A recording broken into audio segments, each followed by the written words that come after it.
George Ogilvie, welcome to the Acting Edge Online. Thank you, Dean. It's great to have you here. Oh, it's a pleasure to be here.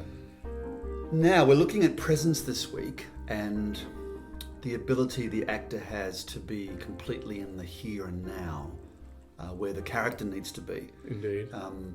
I've spoken a lot in the book about the fact that there's the social mode we have in life, and there's also the present being mode or state we can be in, and that most characters are actually in a present state because they're dealing with some sort of difficulty, trauma, conflict, challenge of some description that brings them into the moment rather than just being in their social habit place. So how do you approach that with rehearsals to allow actors to find the presence of mind and heart to be where they need to be for the character? One of the things that I do in rehearsal for this specific purpose is to read a scene, making sure that none of them are playing their own role. They're playing another role. This was an attempt on my part, and I think fairly successful, of teaching them how to listen. Because they were fascinated, of course, with their own role that somebody else was reading. And therefore, they began to listen very intently to what the other person was saying. Because I find that the word listening, from an audio point of view, is one of the most important aspects of acting. How to listen, in what way you're listening. Because if you listen clearly, then you are in the present. Because that's what you're doing, you're listening. It's not as if you're speaking, because you could be speaking in memory for all sorts of reasons and all sorts of things clouding in. But when you listen, it means that you actually empty your mind and hear every word they say. And so that listening becomes one of those things that I'm constantly searching for exercises to help. Great. It's interesting. That's fantastic because when I worked with Bob Benedetti in the States many years ago, he asked the students in the classroom a question, which was, what's the first thing you do when you get cast in a role? And all the hands went up. And somebody went, research the play, the period. And somebody else went, write down all the facts about the character and what I can glean from the text, And Bob was going, no, there's something you do before all of that. And then someone put their hand up and said, count the lines. He said, that's what actors do. In their head, they go, how many lines do I have? And they sort of become attached to, as you say, their part. Having somebody else read their part means they can listen from a detached point of view. Exactly. And hear more things than they would if they were saying it themselves. Much more. And in fact, it's very interesting, once the actors get used to the idea, they really enjoy it. They begin to enjoy listening and hearing somebody else saying the lines in a way that they never thought of, even from the beginning, It's that sense of listening that I find is absolutely imperative. Yeah. And if you are starting a rehearsal and find the actors aren't acutely aware of each other and there's not a high frequency, what I call in the book a high fidelity listening, how do you alert the actors to that? Another exercise I do, as part of stagecraft, if you like, is to empty the stage and to put a chair in it. Put a chair in the centre and have somebody walk by and glance at the chair and then move on. Have somebody walk by not even glancing at the chair and move on. Have somebody walk in not without even looking at the chair and fall over it and then get up, look at it and then move on. And so becoming aware of what's on stage slowly and gradually. Then gradually more people come on. There's only one chair and there's nowhere to sit. So you're standing. So somebody sits. And the moment they sit, they become the focus. And every actor will look at them. How dare they sit in that chair when it's the only chair on the stage? It's ridiculous. And so the focus begins with that person in the chair. Put another chair in. And so on, and more chairs come in until there's only one person standing and everybody else is seated. I said, now who's the focus? They all look at each other. Oh, well, of course, the one standing. So look at them. There's your focus, the one standing. Weave your way through. And as they weave your way through the chairs, they keep looking at this person. That's focus. That is focus. That's attending to somebody. That's attending to something. And exactly the same way in the script. You must focus on something. What are you focusing on? When you say that line, who are you focusing on? What are you focusing on? Why are you saying it? Where's the intention? What's behind the line? And so on. And so many exercises develop through that until we do a scene from the play with two chairs or three chairs on stage, or even one chair, and to see where the focus lies, where the focus goes. What do we do at this moment? Who has our attention? And if you can really learn that, then you will attend to the play. Yeah. Well, it's interesting, in the stage number 1 of the online program, the focus is on attention and intention. So we look at what we've just been saying, what is my attention on? And one of the examples I give is in the book is a woman sits in the doctor's surgery waiting for test results, which could be either one way or the other. And 0.1% of her attention is on the magazine she's flipping through, and 99.9% of her attention is actually on a search and recovery down the hallway, and her intention could be to ascertain whether the environment down there is hostile or friendly, whether she's walking into a place where someone will go, it's fine. Yes. The test results have come back negative. Yes. And once the actor is aware, because so many things can come into the actor's head and focus that might take them away from what they're supposed to be doing. Right. So it's, I think, getting rid of the things that might sidetrack an actor and find the things that will absolutely take them where they need to be. Yes, indeed. For the character. Indeed.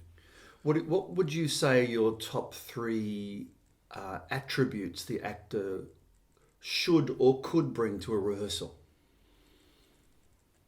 Well, probably first of all, some work, some thinking, an idea or two.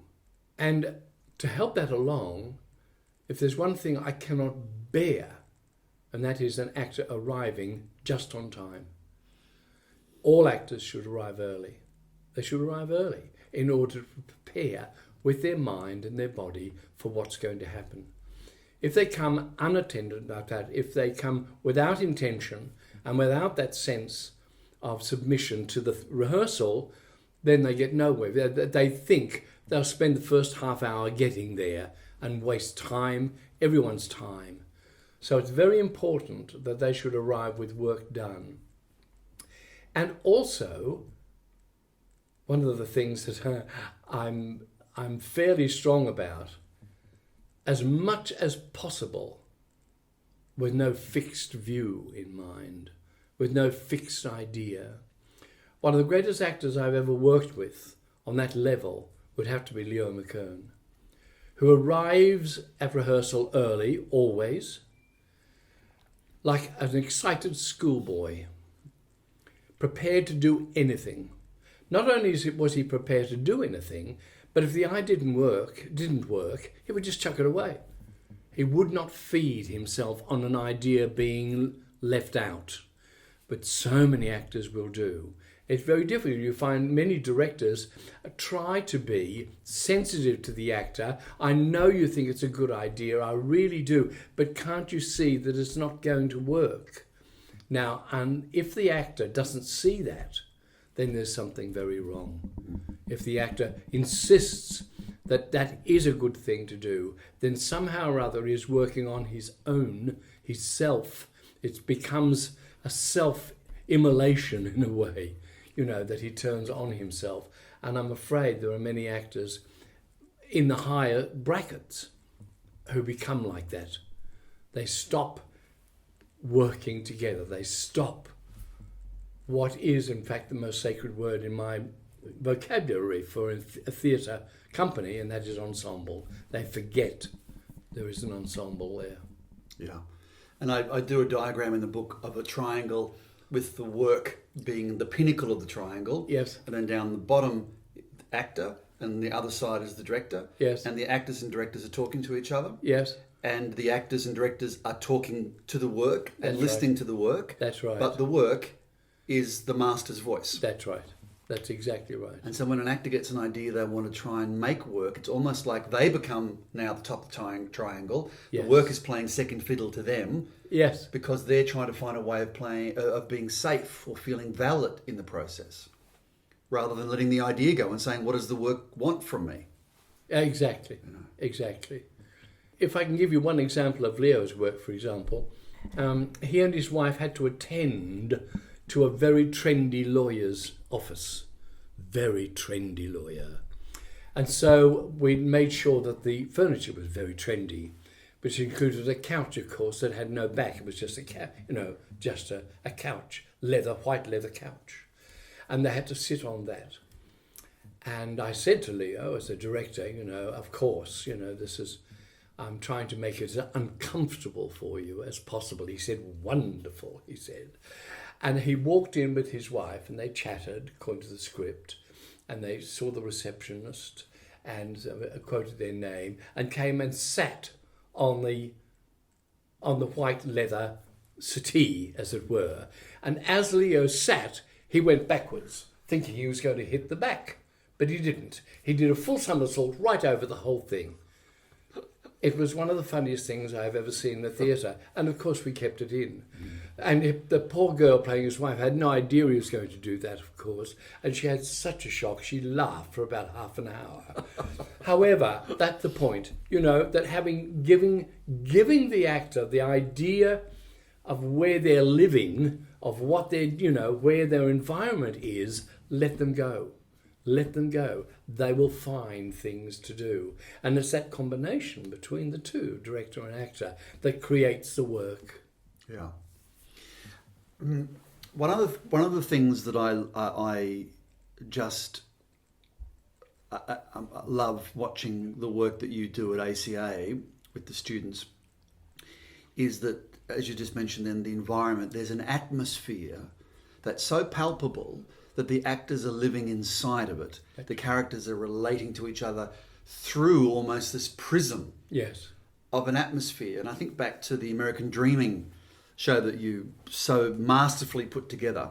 And every single scene began, and the audience felt like we had been transported not just through time and space, but genre.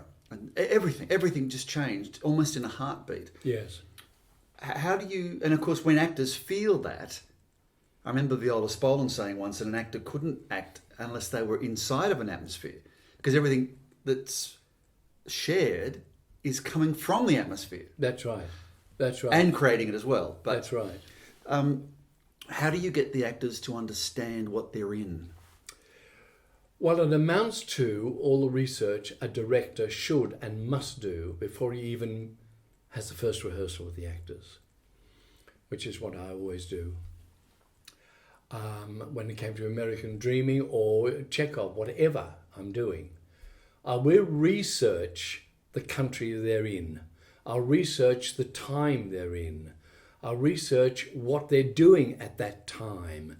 I'll research what's important for them at that time.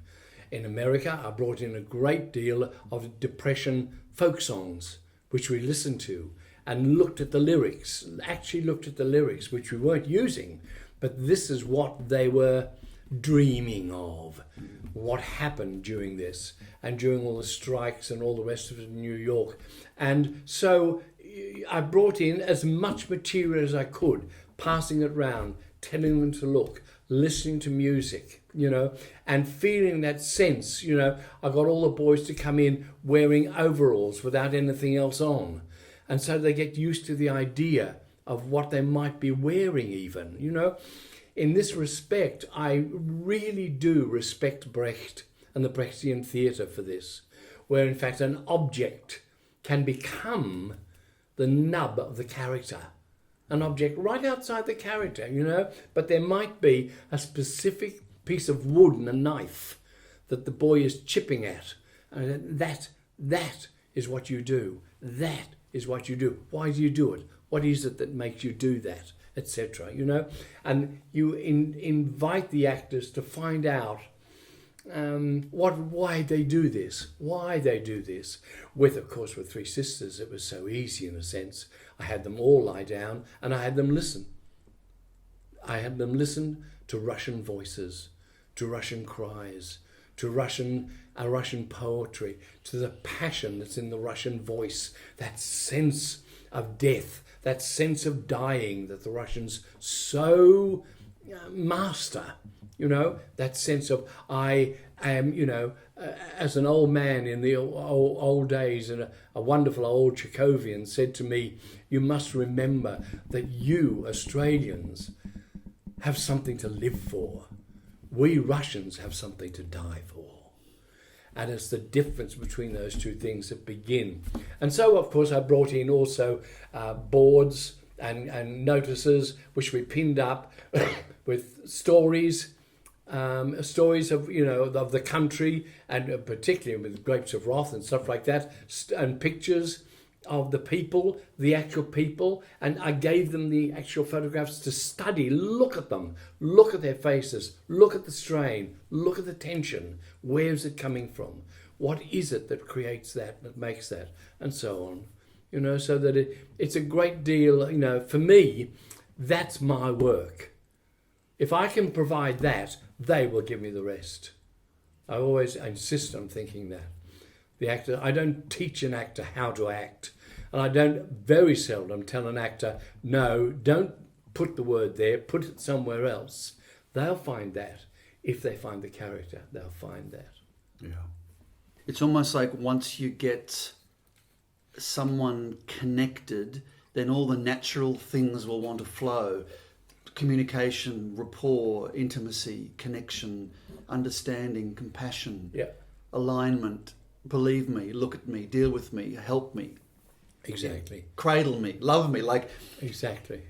It's so interesting. And I think it's great what you're saying, because there is the script, of course, but because people are so attached, can be so attached to the script or the part or how it should be or any obligations inside the script, it's wonderful to hear music, poetry, and get a smell of that time. Indeed. And get other senses alert. Yeah, exactly. Well, one of the things I've just recently done at the ACA, doing camera work, with the second years. And my job, as far as I could see, was to direct them into their own research on the character they were playing. That was all that was important. I didn't talk technique. I didn't say what you have to do in front of a camera. I didn't say any of that. I just said, be the character. For weeks, one week after another, they gradually became the character. I said, you've got all the time in the world. There's no dead reckoning coming up. There was nothing like that. Just learn to be that person you have chosen to be. Be that person. Well, they were remarkable, because last week every one of them nailed their character on camera. Now I said, now we'll introduce technique. Now that you've got the character, you can do anything you like with it. And now we need to compress it, we need to do this, we need to make sure the eyes look there. These are simple things. These are what camera wants. And a character can do that. And that's what they're beginning to do for the next 2 weeks. To bring together all their thoughts of the character and themselves, and to bring it to camera. And I said, and now, being the character, you can offer it to camera. You can offer.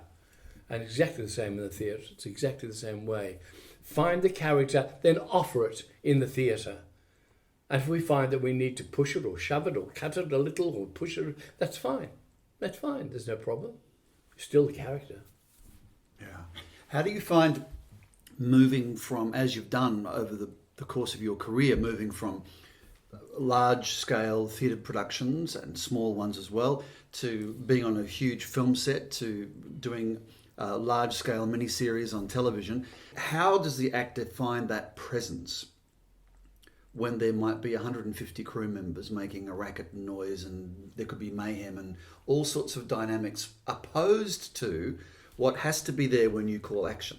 Indeed. How does the actor unplug from all of that, not become influenced by all of that, and when the red light goes on and when the camera is rolling, you get as a director what you want? Yes, I suppose one of the principal words in regard to that would be the word focus. Because an actor, and it's one of those things that I talk about a lot, an actor is alone on a film set. Nobody's interested in you. The director's far too busy with the cameras and the lights and all the rest of it. There's no one. The second assistant might say hello to you. That's about it. You're alone. Therefore, being alone, you must be prepared. You must be ready. You must be ready to be that person. And if somebody interrupts your thoughts, interrupt them like that person. So that if you're being a person who's cranky or a little nervous about things, somebody interrupts you. Yes, what? What is it you want? That sense of just be that person. So that then when you call to the camera, you're ready. You sit in front and there's a camera rehearsal going on. Go ahead. Go ahead. Doesn't matter because the character is still there. And it's that focus of bringing it in so that you belong there. One of my best experiences was with Brian Brown when we did the Shirley. Brian, who's such an affable, nice, hail fellow, well-met person, and everyone likes him a great deal. He arrived on that set, not a word. Not a word to anyone. And the crew instantly recognised what he was doing and stepped back. And so this lonely, alone man striding over Australia was allowed to do that without any problem whatsoever. And an Australian crew will do that for you. They will see that happen and respect it. That's interesting, isn't it? I remember once in class, had some actors on the stage doing an improvisation for me, and we were all up in the seating bank in the theatre watching, and she said to me, I just don't know what to do because I know what I'm doing now, because I know that you're all up there in the seating bank and I know that you have to hear me and see me and everything else. I don't know what to do when it comes to being on film or what to do on the camera. And I said, I'll tell you what to do on the camera. And I asked everybody in the auditorium to come with me, and we all crouched around her about 3 centimetres away from her face. I said, this is called the close-up. I said, the 25 people in the audience Exactly. now are here to talk to us. Exactly. There's no difference. It's not like make the acting smaller. You don't need to do anything else. We're here now. Yes, exactly. So trust the communication. Indeed. Knowing that we're here. Indeed, absolutely. And I suppose there's one magic word also that I use in film work to some degree as opposed to theatre. I can't remember using it a great deal in the theatre, but the word I'm talking about is the word secrets. Everyone on film has a secret. And the question is whether you want to tell it to the camera or not. And some secrets will come out and some you'll hold. But the thing that fascinates film audiences is when you do not tell them all, only some. And they know there's more to come. There's more secrets. Simply because the camera can be here, right up at your nose. Therefore, they want to know what the mind is saying. In the theatre, when you have expansion and the body, you need to explode. You need, Auntie Jane is in the back row. She needs to know what it's all about. You need to project, but not in camera. The camera will come to you. Yeah, it's great. There's an exercise I do in class I think I wait till second year to do it. It might be end of first year, but I get everyone to close their eyes. They're all standing on the stage.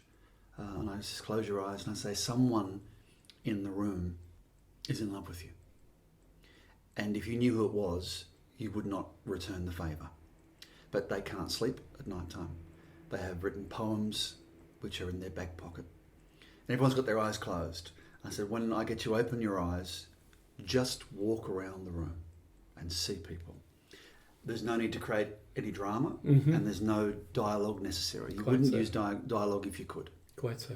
And suddenly the eyes just float open, and you could cut the air with a knife. There's 1,000 complex things happening at once as people dart, look, stop. And then as it goes on a little bit and someone smiles, someone might giggle, someone might burst out laughing because they think it's them. And then I'll say to them, over the next 10 seconds, without giving it away who you think it is, see how close you could get to them. Wonderful. Without touching them. Wonderful.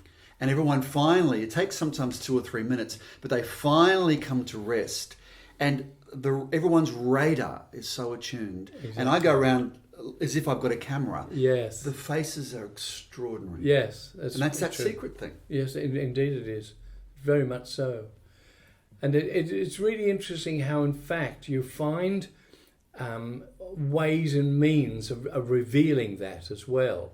And the other thing, of course, is that I recall you talking as you did. It recalls one day at the ACA when I was doing Three Sisters, and I knew a few of them were finding it somewhat difficult to get the true feeling of Russia.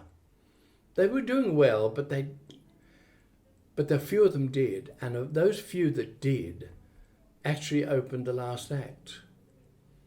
And so I got everyone in on the banks to watch, and I said, now you're going to watch a scene about Russia. You're going to watch. You're going to watch Irina and Tusenbach and a few of the others, and you're going to watch them say goodbye. It's goodbye in Russia. Well, they were highly emotional, obviously. It's that sort of time in the last act when you can hardly move without crying because it's too difficult to try and hold it back. And held it back they did until one moment when suddenly they couldn't. And so it happened. And I just watched, and there was absolute silence at the end of it for a long, long moment.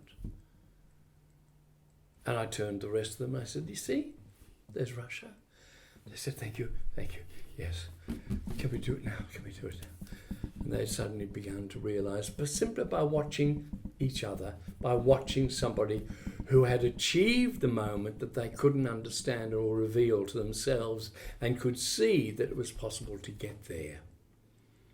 That I find can be very useful sometimes, because you're bound to have actors who will go further than others, quicker in the terms of their getting to the point of being what they're supposed to be doing and being. Therefore, they should be allowed to show each other and to reveal to each other what they're doing. And I think I do talk in the book about what I believe to be the human being's understanding of universal issues. That the person themselves I don't believe they have to have had the experience of it themselves in their life. No. Like we are born with a pleasure and pain, fight or flight principle already. We don't have to learn that. Absolutely. It's ingrained. So I think if someone, as you just described them with the actors, they sit in the seating bank and they watch loss. Indeed. They see dislocation. Yes, quite. They see disappointment. And I'm not really talking about emotions here, because inside those could be 1,000 emotions. Of course. But they go, okay, there's an impact of loss. The army are moving on. The girls are by themselves again. Someone's about to die. Yes. Yes. And it's not trying to find an emotion. It's dealing with what they're faced with. And the experience of others. One of the first things I did, I remember with Three Sisters, exactly, Dean, was to ask any of them, all of them, to bring in a story about their predecessors.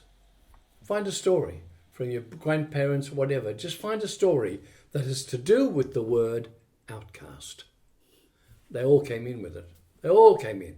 They all had a story. And they were so moved by it with each other.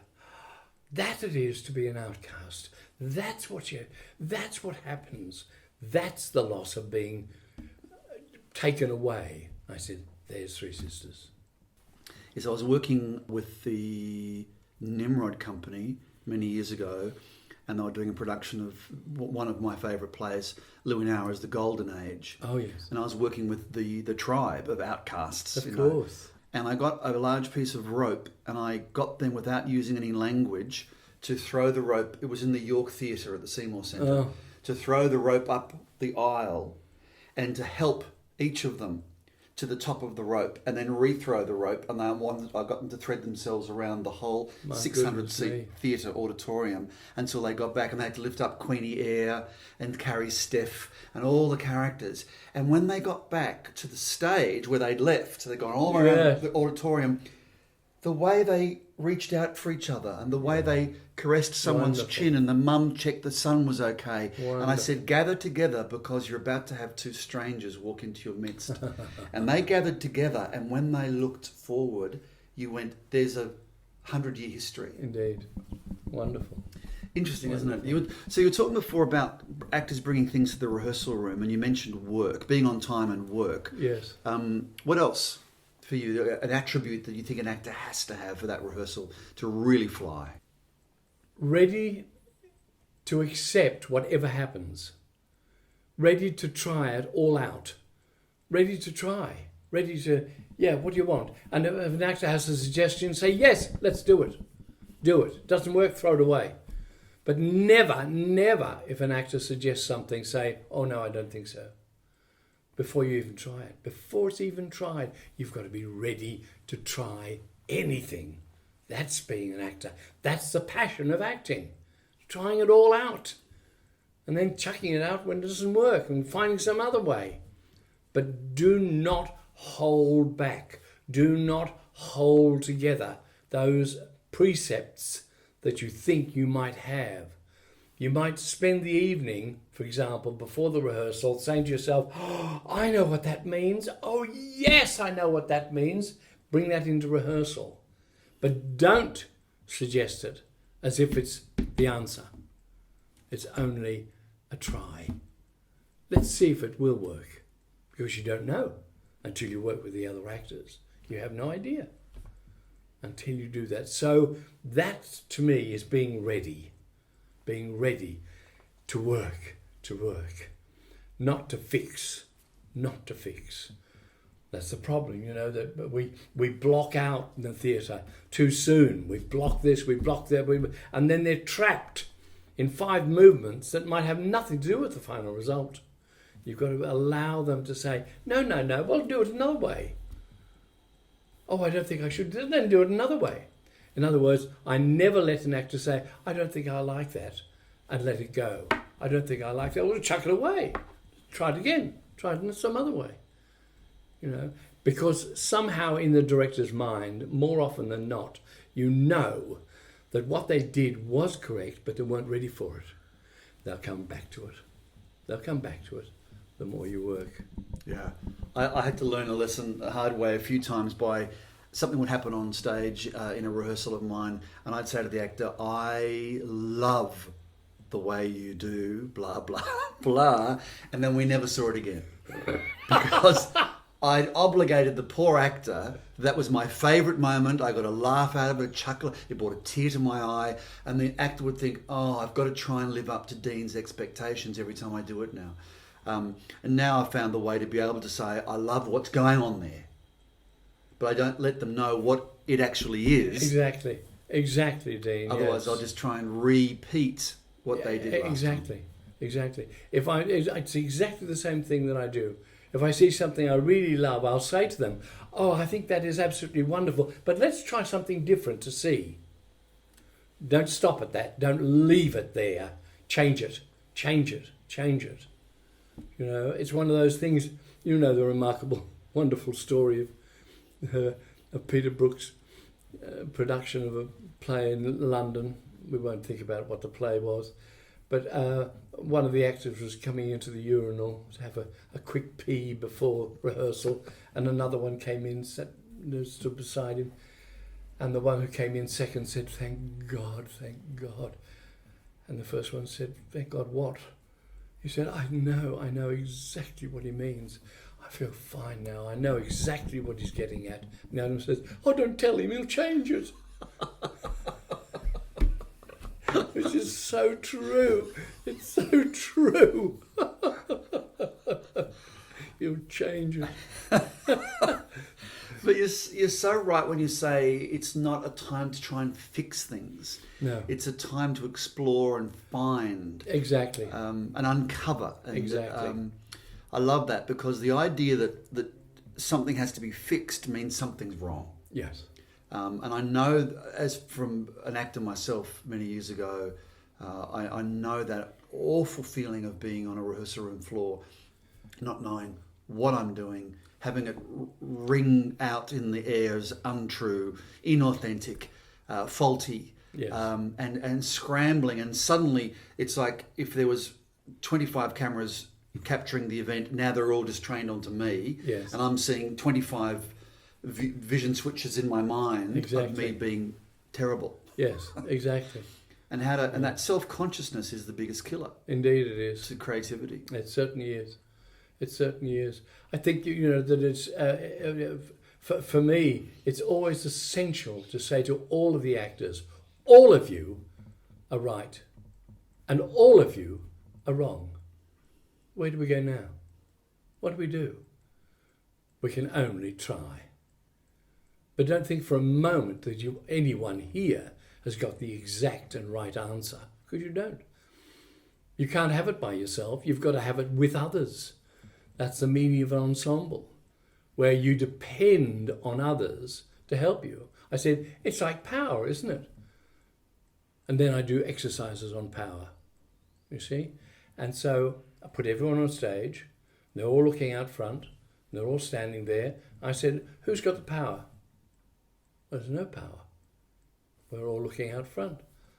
I see. Okay, put a chair in the middle. You, sit down. Now, all look out front. You're sitting in the chair. Who's got the power?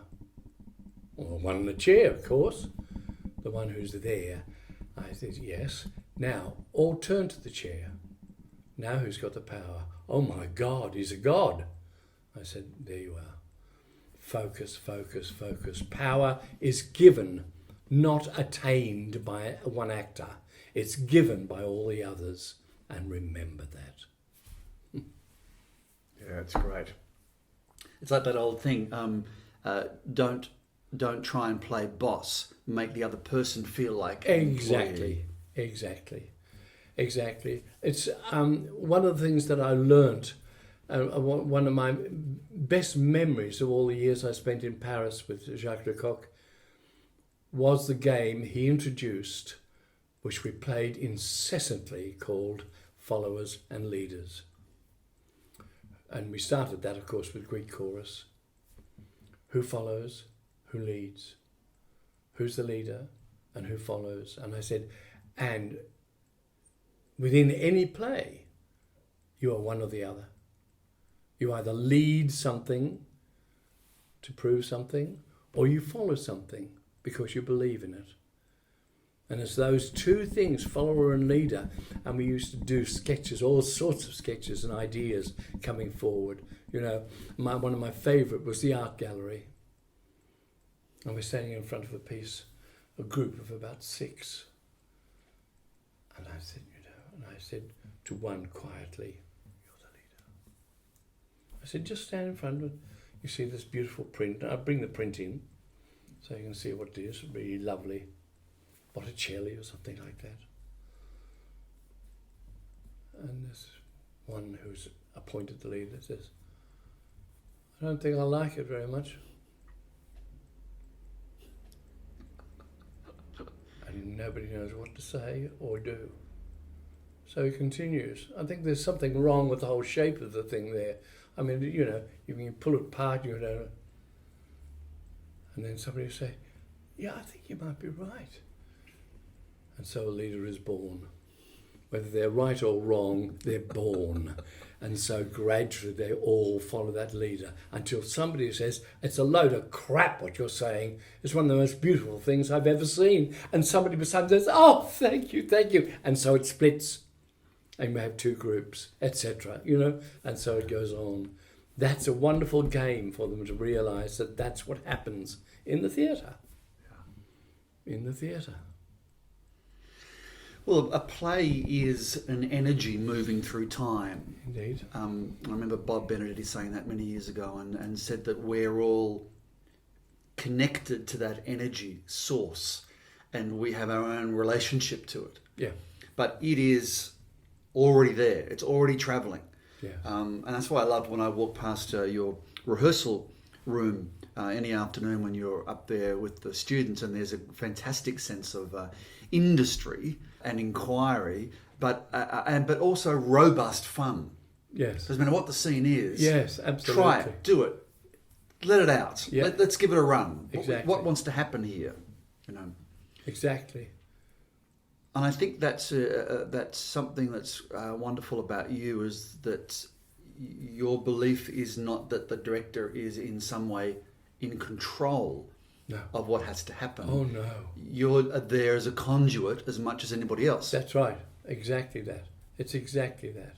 And quite often I'll say, particularly if I'm doing a drama, we're doing a drama, so often I'll say to them, God, I want to laugh. I'm really sick of this. I'm sick of all the emotion and all the horror that's going on. We've got to laugh sometime. What do we do to make ourselves laugh? Oh, and one of them will leap at the chance. Let's send the whole scene up. Good, let's go. Let's send it up. And they have a shrieking, wonderful time. There, that's better. Cup of tea, then come back and we'll do it again. And they would come back, and of course the difference is amazing, because they've achieved a sense of humour within the drama to make it clearer. Because it's so often actors will find themselves deep in emotion and they can't get out of it, and they sink deeper and deeper and deeper until there's no way out. Yeah. I keep saying to the actors when that happens, you need to fly the flag for the character. Yep. You need to champion them. Don't give up on their behalf. No, quite so. Exactly right. Yes. So it's that thing of, don't get angry, get even in the scene. Yes. Which is so good. Otherwise you've got two very unlikable people being awful to each other. Yeah, exactly. Whereas watching people get even and the number of ways that can play out is much more exciting. And it becomes such a game to play. Yeah. Wonderful game. Yeah. Yes, indeed. That's wonderful. Who's been the greatest influence in your teaching world, your directorial world? I suppose I have to say Jacques Lecoq, to some degree. I mean, he was a mime teacher, but he was much more than that. He taught me the meaning of the word focus. He taught me the meaning of the word balance, what balances a scene out, the meaning of the word of being distant from it and being able to see it clearly, particularly when we did Commedia dell'arte and stuff like that.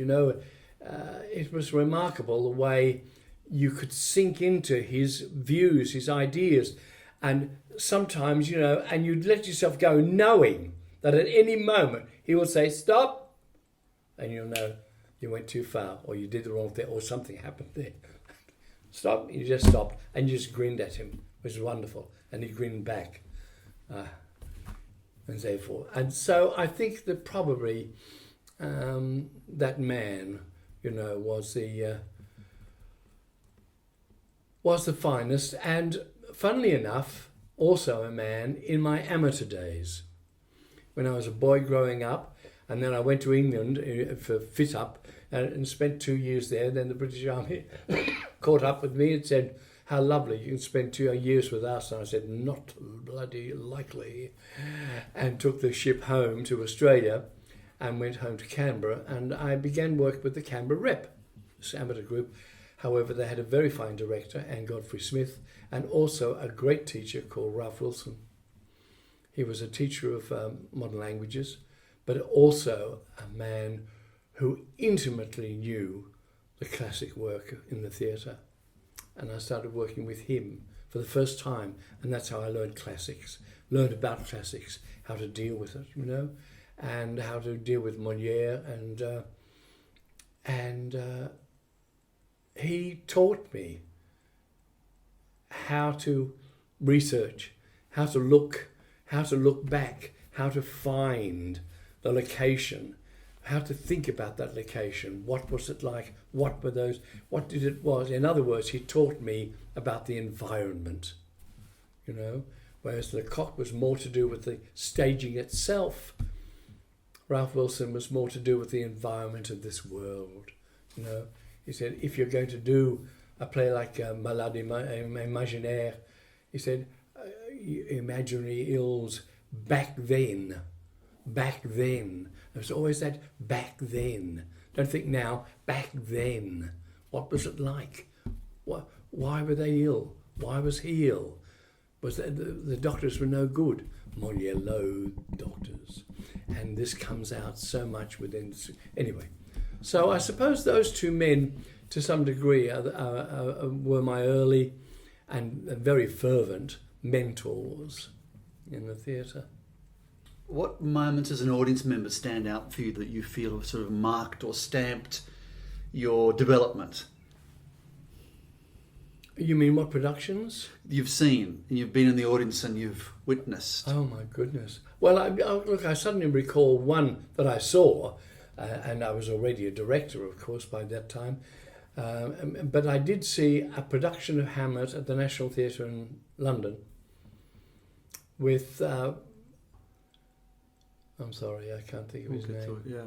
But what was extraordinary about that was not only his performance, but the fact that he was a Hamlet who was already middle-aged and rather paunchy and wore spectacles and was obviously, and always would be, a scholar. He arrives home to find his mother marrying his uncle, who he loathes beyond measure, simply as a man. Then he meets the ghost of his father, and he begins to realise that his father wants him to kill his uncle. And then it doesn't take long for him to realise he only wants him to do that to make him into a man, to make him fight, to make him stab, to make him kill. And as Hamlet says, I can't do those things. That's not me. It was a remarkable production. To my mind, it was a remarkable insight into a play which had been put on into the theatre so often throughout my life and anybody else's life, yet somehow or other they found what I thought to be the truth of the play. Well, when that happens in the theatre, then that's extraordinary, that is truly extraordinary. And another production that I saw in France, an extraordinary production, would you believe, of a rather inane script of the Three Musketeers.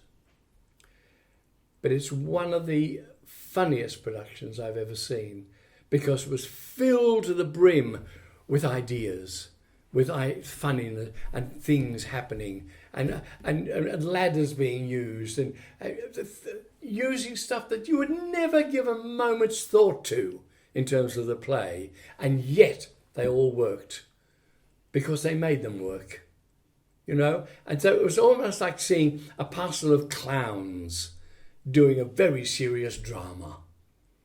And that I loved. And I think when I saw that, I realised something that I'd sort of thought about a lot, and that is, to be an actor, you must love comedy. You must love comedy. And I think that's one of those things that has lived with me ever since. That if I'm doing, in the profession, if I'm doing a play filled with drama, like King Lear or whatever, I make sure that the Lear is a comedian, that he knows what comedy is. That way you'll get balance.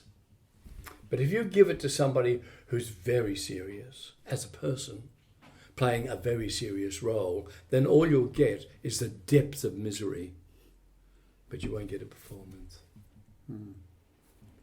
So, they're ones that, there are many others, obviously. There are many others that have affected me very much, But they're the ones, that stay with me over the years, They stay with me, and And I'm very grateful for them for that, for what they did for me at that time.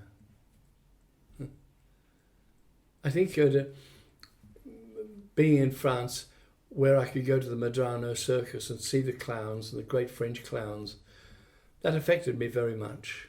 Clown work affected me very much. I could see, how sad they were and yet how funny. And that strange mixture of sadness and funniness, which I think is true drama, That's why I would scream out in Three Sisters, I want to laugh, I need to laugh.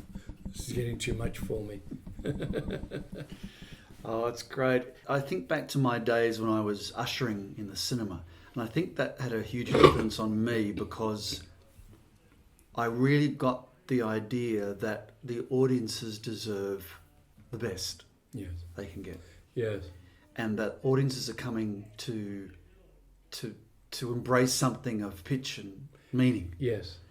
Whatever it might be. And I used to love letting people into the cinema to watch One Flew Over the Cuckoo's Nest or whatever film it was on at that time. Yes. And I remember sitting in the auditorium, and the film would almost change because of the audience reaction to it. Yeah. I saw different things in the film, which never changed, of course, but I saw different things because the audience saw different things. Indeed. Yes, I think that's. I like that. It's very real. That I think there's. If I may mention one other player, again, it was a national in London, but many years ago, it was Olivia's production of The Crucible. And apparently, I didn't know this till much later, Arthur Miller actually flew over to see the production from America and said that it was absolutely the one production that he would always remember and want. And principally, and here again, you see, talk about laughter and fun or, comedy or whatever, the villains in that were really nice people. I mean, really nice people who the audience warmed to, these judges, They really wanted to help. And so by so doing, when it came to the interval, I was almost too scared to go back into the theatre. I was so frightened. Because these well-meaning, lovely people were destroying my world. It's that sense, Dean, I think, and it's like, I always thought, with Othello, it's all very well that you cannot explain Iago, you cannot explain his evil, but I think you can. And he's a very, very popular Sergeant Major, and you should make him so. And all the men around him laughing at his jokes and being part of it, he becomes a really nice chap. And if you put it that way, then suddenly the audience have collisions. They collide with the good and the bad, collides together so that they're not quite sure what's next, as it were, And it's that. I think that an audience then gives them this wonderful confusion. Do I laugh? Do I cry? What do I do here? Oh my God, what's happening? And that sense of an occasion happening in the audience, rather than, oh yes, I know, yes, well, we know what it's like now, yes. Oh yeah, it's interesting. When Ian McKellen was at ACA a couple of years ago, I drove him to the Opera House for his performance of Waiting for Godot. And he said to me something happened on the tour before they opened in the UK, the West End, where the end of the play, he and Roger Rees, of course, are going off the last couple of lines, and he looks at the tree and he says, maybe we should kill ourselves, and takes his belt off, of course, and his pants fall down, and they laugh and they go, maybe tomorrow, and off they go, end of the play. And Ian said they were finishing the night's performance and they went up to the tree, and Roger and he only had 2 lines left to go before they were off and the 3 hours of the play were over. And Ian said, I looked at the tree and I stopped dead in my tracks and looked Roger straight in the eye. And he said, Roger looked like, oh, something's gone wrong. I hope everything's okay with Ian. And he said, I think we should kill ourselves. And he said, Roger is just almost filled up because he went, Ian's for real.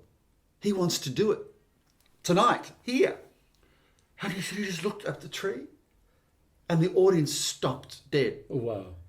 And he looked back at Ian and Ian looked at the tree and then Ian said, I went and got my belt and I began undoing the rope. And I pulled it out and it got stuck in the back of my pants and I pulled it and I pulled the rope out, and I held it.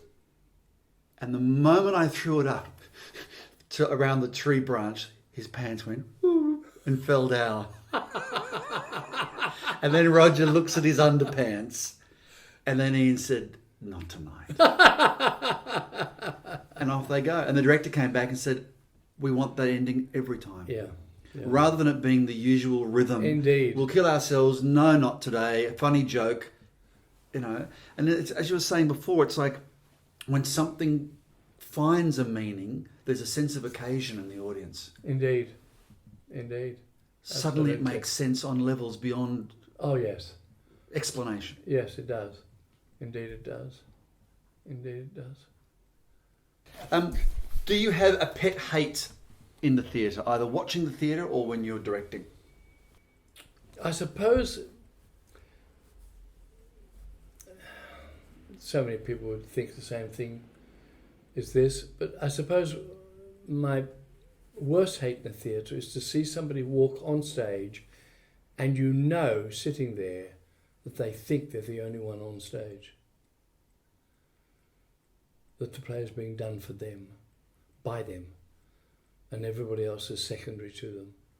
When I see that happen, whether it's King Lear or anything, then I turn off.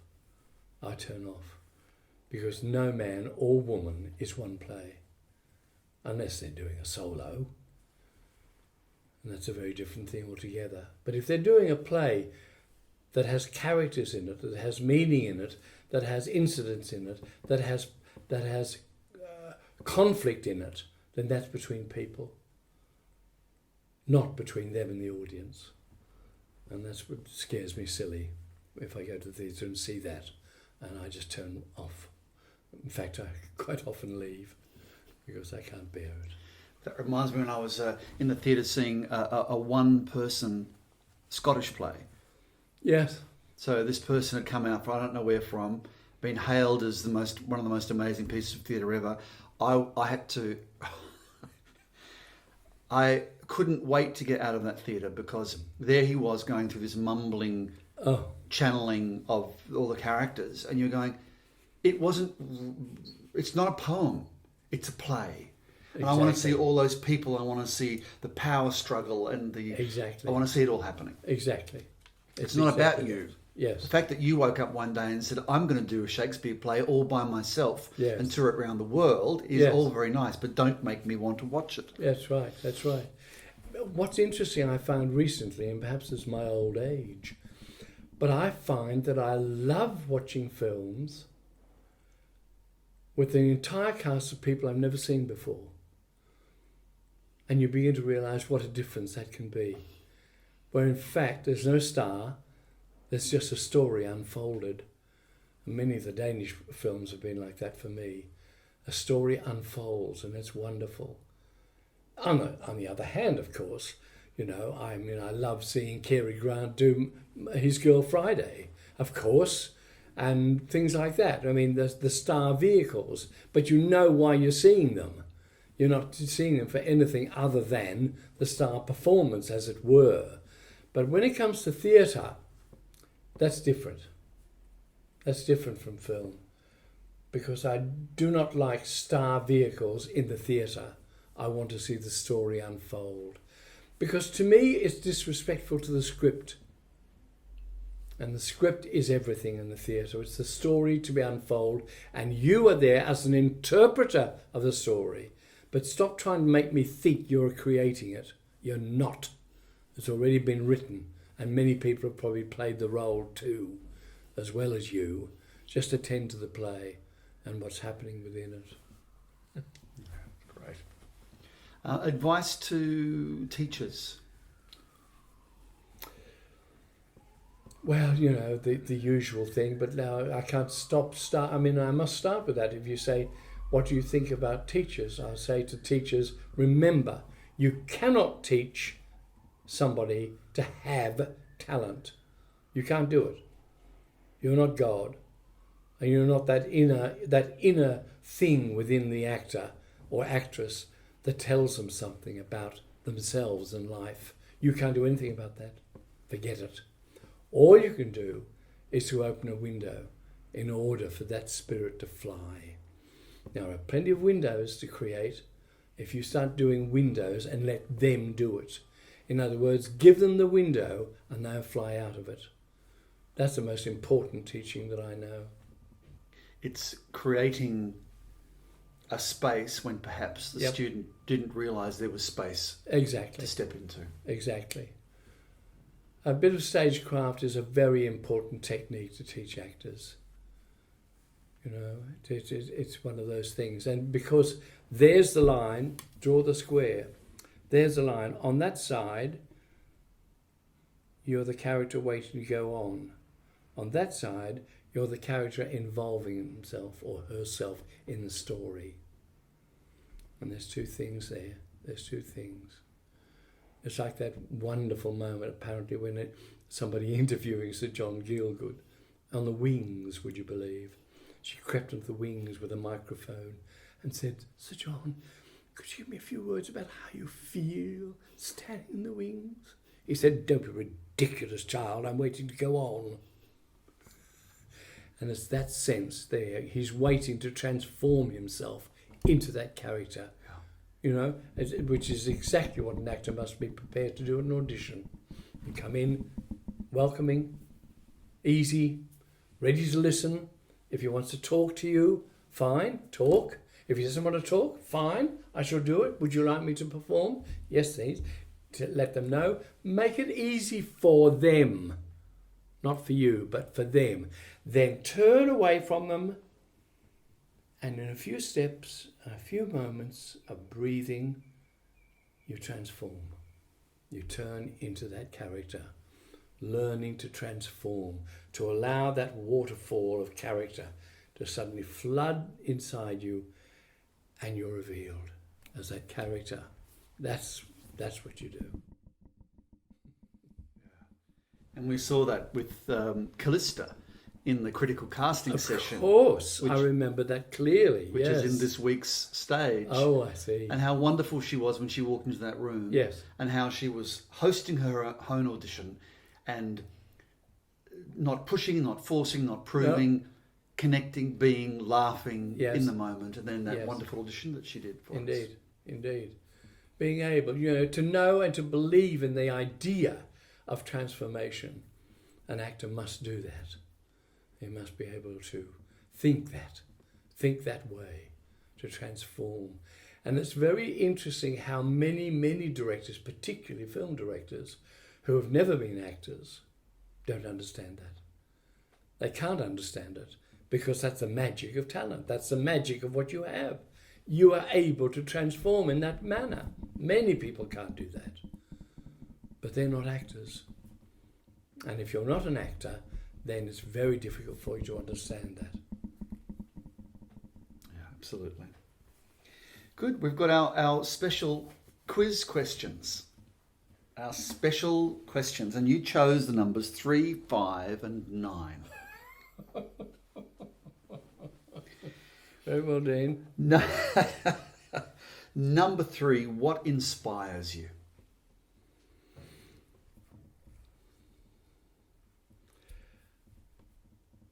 What inspires me, and I'll give you an example. Doing camera work at the ACA the other day, and one of the boys came and sat into camera with me being his counsellor, as it were, behind the camera, and he began talking to me, and he was totally transformed. Totally transformed. I didn't recognise him. But I did recognise the character he was playing. That is inspirational, because that's what an actor can do. That's why I've been an actor since the age of 7.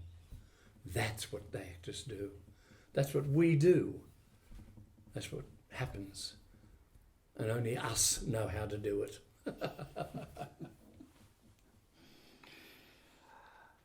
Who tells you the truth?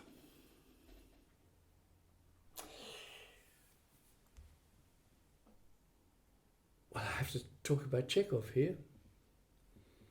There isn't a single character in Chekhov, to my mind, who tells the truth. But they reveal the truth by what they say. And so when people talk to me, I am trying to discover what's behind the words. What do they really mean when they say that? What is it that they're keeping secret from me? I love secrets. And I think, in that case, nobody ever tells me the truth, but they tell me the truth by saying what they say in the manner of which they say it. You know? I mean, so a friend rings and says, "Hey, George, how are you going?" I think, he really is excited about something and wants something to happen. So I forget about the "Hey, George" and all the rest of it. I wait for the thing to happen, for the matter to break through of what's going on. We're extraordinary beings, human beings, you know. But, you know, that's what makes Chekhov such a special playwright, because he understood all that. The doctor in him and the philanthropist and everything else that he was brought that to bear when he allowed those characters to speak. Because they spoke dreams, they spoke fantasies, they spoke hopes, they spoke fears, they spoke all sorts of things in the funny words they use. And you had to find out what was behind the word.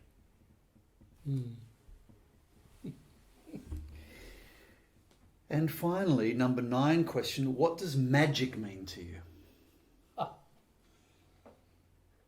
Well, I think in my life, I can equate the word magic with transformation.